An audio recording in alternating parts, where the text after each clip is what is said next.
PNC is proud to support Business Forward, where community leaders discuss the issues confronting business in Central Illinois.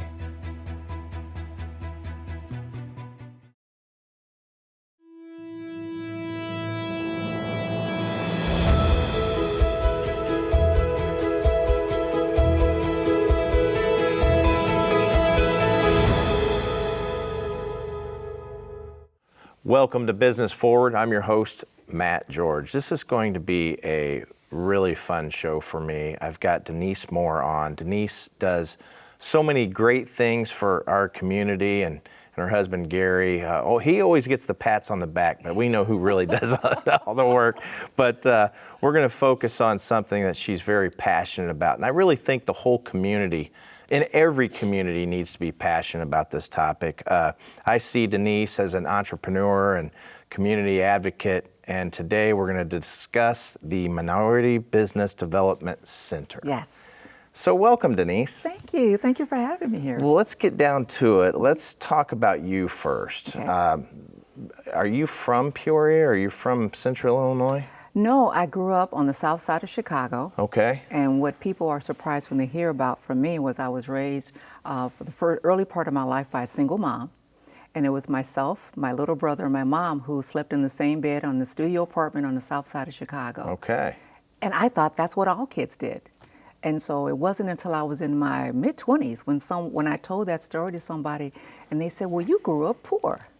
I said, no, I wasn't poor. My family was there. I had extended family that lived in the neighborhood, and that's how I grew up.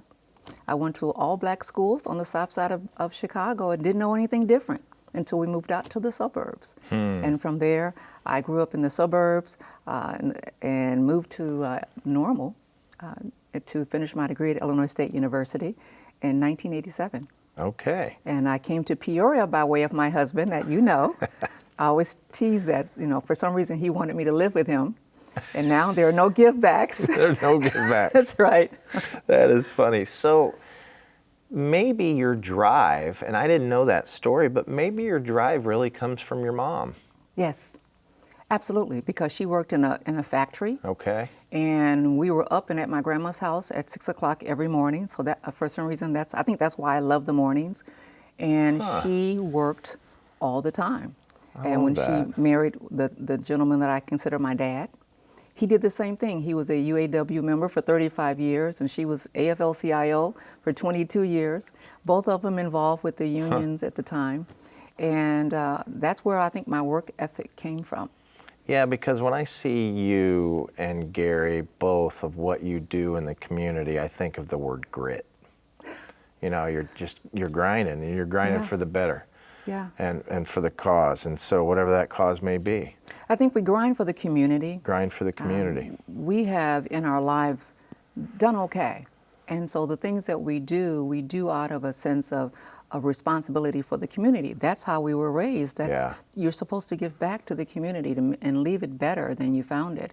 And that's what we're attempting to do. Yeah, and if you think about it too, some of the things that you do, that it starts with kids. Yes. I don't think of Gary as an example of TV guy or radio person. I don't think of him as that. I think of him as bringing his drums out to Youth Farm and showing the kids what music's about. Right. And having drum circles and doing these things with Children's Home and doing these things with all these great nonprofits in our area. And you do the same thing. Yes. And in fact, our daughter has grown up sharing us with other kids. She feels like she has other sisters and brothers. I love it. Because there's been so many kids coming through our household. When we had our business in downtown, uptown Normal, there are a lot of kids we sent care packages to in college. When they went away, when they got married, when they have children, they still call us. And so we feel like we have more than one child. Yeah. Well, you do. Yes, we do. That's and we love it. Yeah, there's nothing better. So let's talk about that piece in Bloomington Normal, because before you had the vision of the Minority Business Development Center, there was another vision. I mean, I think it was called the Black Business Alliance. That's right. And talk to me about that. How did that start, and what was the goal? Like, what was your long-term vision of that? I started the Black Business Alliance as a 501c3 nonprofit in Bloomington in 1996. Okay. And the reason I did that was in 95, I tried to start my own business. And I have a business degree, I can get this done. Well, I quickly learned that reading about a thing is different than doing a thing. And the locations that I tried to go to get business assistance all closed at 5 o'clock. Well, I was working at State Farm at the time, and by the time I got off work, I couldn't get to those other locations. Or I had to take personal time off work to go to these places that were open. And after struggling with that for a period of time, I decided we need an organization that is available in the evening and on weekend that relates to the minority culture, that can say, okay, be honest with me. Don't sugarcoat it. Oh, Denise, is a great idea. I think you're going to do wonderful. Well, maybe say to me, Denise, have you thought about this or that or this other thing? And do you understand the struggle that you're going to have in this other area? And then point me to resources that I can find out more. And it didn't exist. And so I started the Black Business Alliance with 35 individuals right out of the gate. And what we did, a group of all volunteers, we met once a month for the express purpose of bringing in what I called an educator to talk about some aspect of business. Okay. And that grew to the point where in 2007, I was able to start a radio station for that organization in Bloomington Normal that still exists today. And I drafted someone to assist me in building that radio station out. I always say that I know how to spell radio, but I didn't know how to run radio. Right. But as you mentioned, my husband Gary started his career in radio, a country western radio station right here in Peoria. And so he helped me along with some others in Bloomington Normal, Gil Chinnery I have to mention because he's the engineer over there, and some others. And it helped to get the word out to the minority community that there is an organization here to help you with your business idea. When I moved to Peoria, I was still I was still working in Bloomington, but I discovered the same types of things existed here in Peoria. There was no grassroots organization on a day-to-day basis trying to help minorities start businesses. And so I started the Black Business Alliance here in Peoria, the Peoria chapter, and in that same year started a radio station which is reaching out to the minority community and has become the premier resource to get information out to that community. Yeah. So that's how it all got started. It's pretty cool because I think sometimes when you go and start something like this, you really, and I'm not putting words in your mouth, so tell me if I'm off, but you kind of don't know where it's going to end. And there's a piece of you too that it may not ever end. It may just have tentacles that reach. But I think it goes back to, if you think about it, like you're an entrepreneur. I mean, that is that entrepreneurial mindset that you had. State Farm, good job, but it wasn't your passion. Right. And so I think to do something like this, you have to have a passion like no other. Am I right? You're absolutely right. In fact, when I was at State Farm, I was in leadership and with my team. At one point, I had a team of 11 people. And one of the vice presidents came to my desk once and said, why is it that all of your people on the employee opinion survey didn't have any problems with what's going on here? I said, well, they did have one problem. Well, they had a problem with the cafeteria. That has nothing to do with you. Nothing to do with me. And so what I said to him was that, and I have to mention his name was Willie Brown because he was someone instrumental in my development when I was in Bloomington Normal. And I said to him that I empower each person at their desk. This is your business. Your desk is your business. You have to educate your people, so that's professional development. You have to watch the budget, so what materials are you using? You have to make sure that your customer is taken care of. That was our agents. And those that worked around them. And so if you empower individuals after you train them, you empower them, they will do the work that you ask them to do. And guess what? You also treat them like adults because that's what they are. And my team overperformed every quarter because they were adults, and I gave them the information they needed. If they felt like they needed additional resources, I helped provide those additional resources and then let them do what they do. And it was a pleasure. That is great.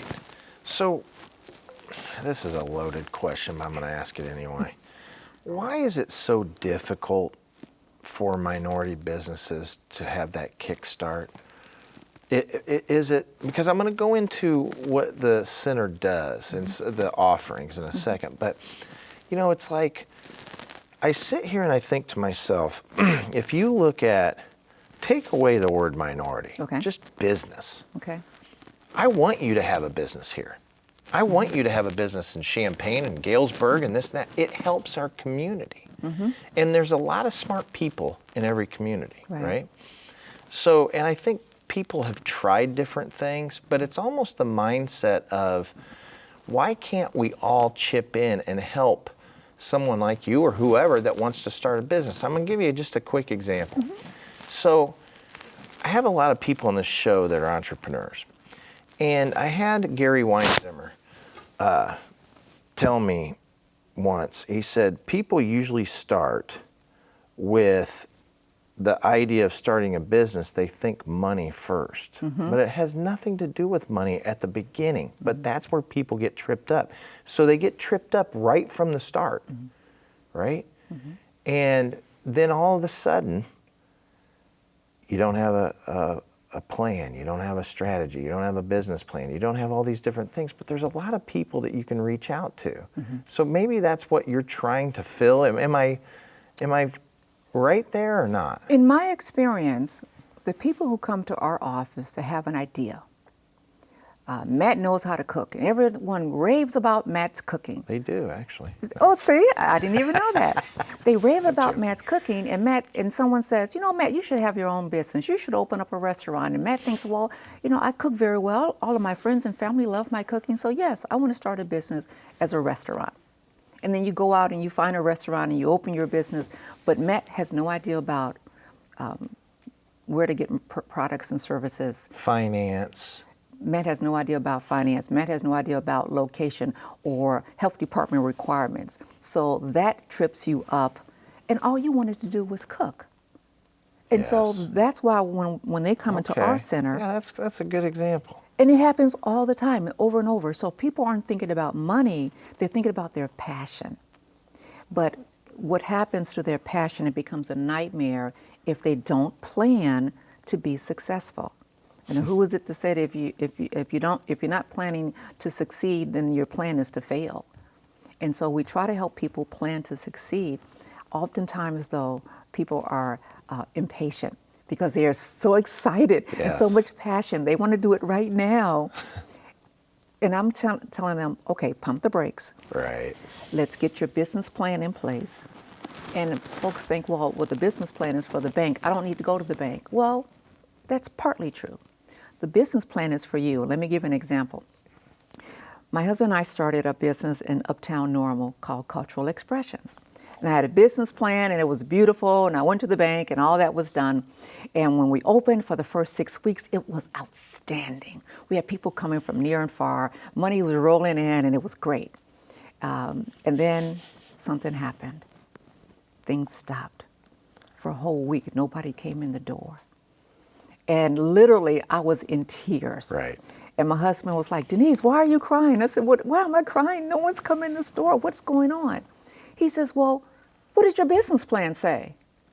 I thought, oh yeah, where is that? Where's that business plan? Because I had planned for that kind of thing. We were so successful that I had stopped doing what made us successful. And when I went back and looked at the business plan, it talked about marketing and advertising and outreach. I had stopped doing those because we were so busy in the business. But you have to keep doing that even when you're in the business. And I ask people, think about McDonald's. As big as McDonald's is, they still advertise. Right. Because they want to keep filling that funnel of people coming in the business. Yeah. And we forget that when we start being successful. I think that's a great analogy right there. So let's now talk Minority Business Development Center, because your offerings are just I mean, all encompassing. I love it. So I studied it, like for this past week, I've gone back and forth and read all these different things. And so let's talk about entrepreneurship training. Yes. That's a big one. Yes. So what's involved with that? Well, that's our core. We started because I saw a need for minorities, specifically African Americans, to be trained on how to run a business. The example I gave, your passion is not going to be enough to carry you through. Right. You need to understand how to open the door, when to open the door, and what research have you done on how to reach the market you're trying to go after. You can't just say people will come because they know me, because after you get through all of those people, Yes. you need other people. Right. And so that's how it all started. That's our core. That's what our mission was. Before I started this organization, I studied Peoria, and I looked around to see what was missing. Yes. Because I don't want to recreate the wheel. I bring in partners so that I don't have to recreate the wheel. So that's our core. And we teach people not only how to create a business plan. Well, what are the elements of a business plan? You know, how do I complete a marketing plan, Yes. a financial plan? I don't know, triple net lease. What does that mean when you Yeah. talk about location? Good. Yeah. And so we bring people in to educate them about those things. And that's how we get it done. Okay, so one of the things you do is, and I wrote a lot of notes on this, is IT workforce development. Yes. And the reason so is because you hear so many now jobs that are opening up, and you've got AI is at the forefront of everything, and you have technology drives everything, and Right. you know there's so much going on with ICC and their focus, and Eureka and Bradley and Illinois State, but the focus, there's a huge IT focus, and so you're preparing people to understand, not just to get what does IT even mean, but the scope across the board. Because IT's here, but what you can do in it never Yes. ends. Absolutely. And when you look at our kids, they're teaching us things about IT that, you know, we would That's never true. know. I mean, quick story, my grandson did something on my cell phone, and I swore he had downloaded something I didn't know. And he would look at me and he calls me Mom. Mom, that was always on your phone. I've had this phone 5 years and I didn't know I could do that. So I've had that happen. I'm not laughing because it's happened to me too. Yes. Yeah. And so what COVID did was shone a bright light on the lack of IT training in the Black community. Yes. So between 18 get it. and 45, 50, we bring people in and we teach them the very basics. This is a monitor, this is a keyboard, this is where memory goes, all the way up through this is how you take a computer apart and put it back together. And then on either side of that, we had the youth training that became part of something we started because the adults coming in would bring their kids. So now we have something for the kids to do. And on the other end of that, we're collaborating with AARP to do training for 50 plus. I had a gentleman come in for B'nai B'rith in his wheelchair, and all he wanted to do was learn how to send an email to his grandchildren. Oh. And I said, Mr. Danage, you know all they're going to do is send you an email for money. He said, that's okay. I just want to be able to communicate with them. I love and it. so our core is that group that are working adults. Okay. And then we step into the other sides to make a complete picture.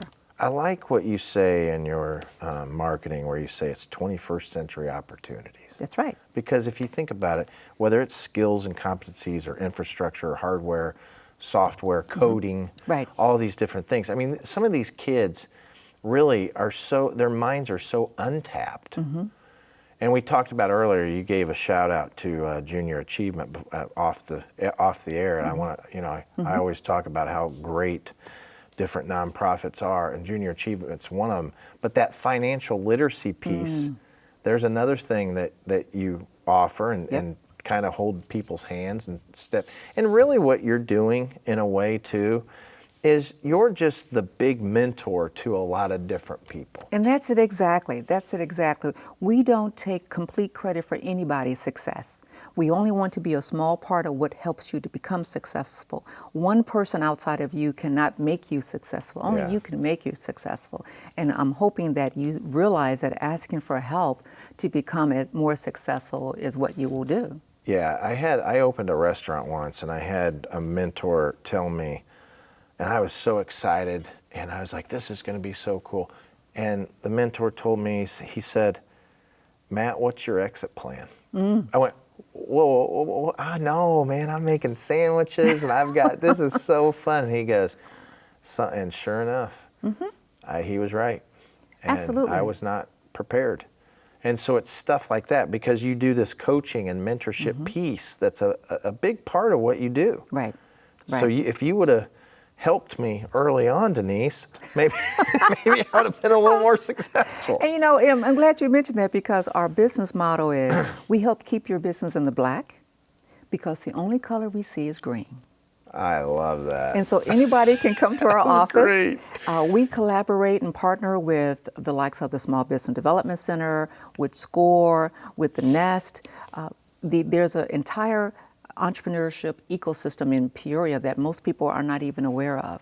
And I think we could work better together. Yes. There's a lot of silos out there, Yeah. but that's starting to break down. There's a lot of people like Glenn Ross, as an example, that has, I mean, so brilliant. And he mentors with SCORE. SCORE is a great organization. But if you give more opportunities where people go, oh, I know, I heard Denise, I want to help with that. Right. And you need people. Absolutely. I'm glad you mentioned that, because we're a victim of our own success. Yeah. We have this whole great resignation has brought so many more people into our office.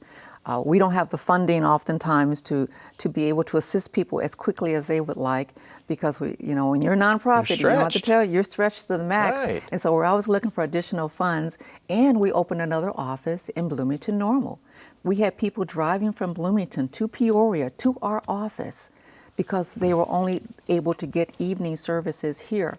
And so we opened an office in Bloomington in Eastland Mall, because I did a lot of programs there at the ISU Alumni Center every other weekend. And I had so many people coming there. I said, we need to open an office here. And we did. And the city of Bloomington and the city of the town of Normal have been so supportive. It has Good. been unbelievable. You know what, though, what just hit me is, I could say that your organization's needed in every community. I agree. I grew up in Danville, and we got hit hard with big companies, manufacturing leaving. It went from 60,000 people one time to 20. And so we need people that are going to help build the community back by small business. Right. Small business drives everything. That's what drives everything. And to your point, I was invited down to East St. Louis a couple months ago. I've been asked to open up a location there.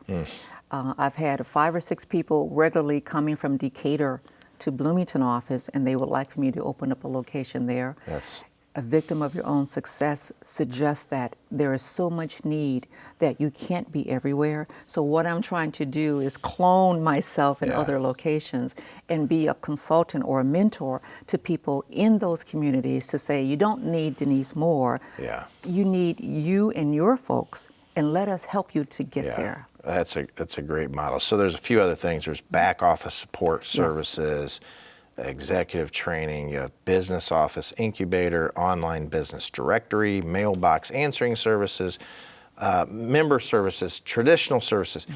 It's all encompassing, and it's a great facility. So what are your immediate priorities for this upcoming year? What are you looking at? Well, Besides people and funding, is to shore up those individuals who are coming through our office. As I said, there are so many people coming through. We have 4 programs: our entrepreneurship program, minority contracted development, IT training, and workforce. And from those 4 programs, everything else you mentioned really bubbles up to those 4, because that's where the needs are.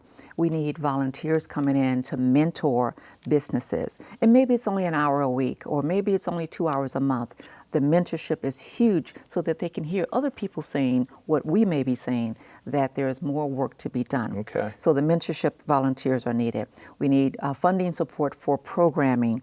I have to give a shout out to the County of Peoria. Yeah. They have been amazing in supporting what we do. Peoria County, they run a pretty good business. I mean, they understand what's going on, and good leadership. So what does community mean to you? I think I could answer it for you, but what does it mean to you? And maybe you and Gary.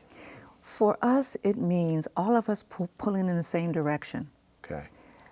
So you may recall when I was on the city council, I spent 8 years on the city council here in Peoria, and I would always say that the city of Peoria is dependent upon what is happening on the south side of Peoria. And what I mean is this, everybody has heard the overused phrase, you're only as strong as your weakest link. Yeah. And if you can shore up that weak link, then everything gets better.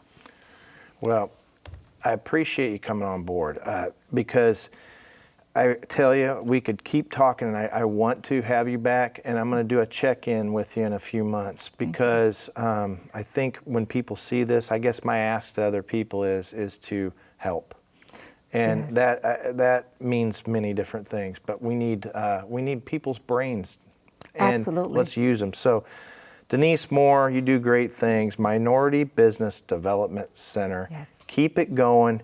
Keep that grit going. I love it. Thank you. All right. Thank you. Thank you My for name's having me. Matt George, and this is another episode of Business Forward.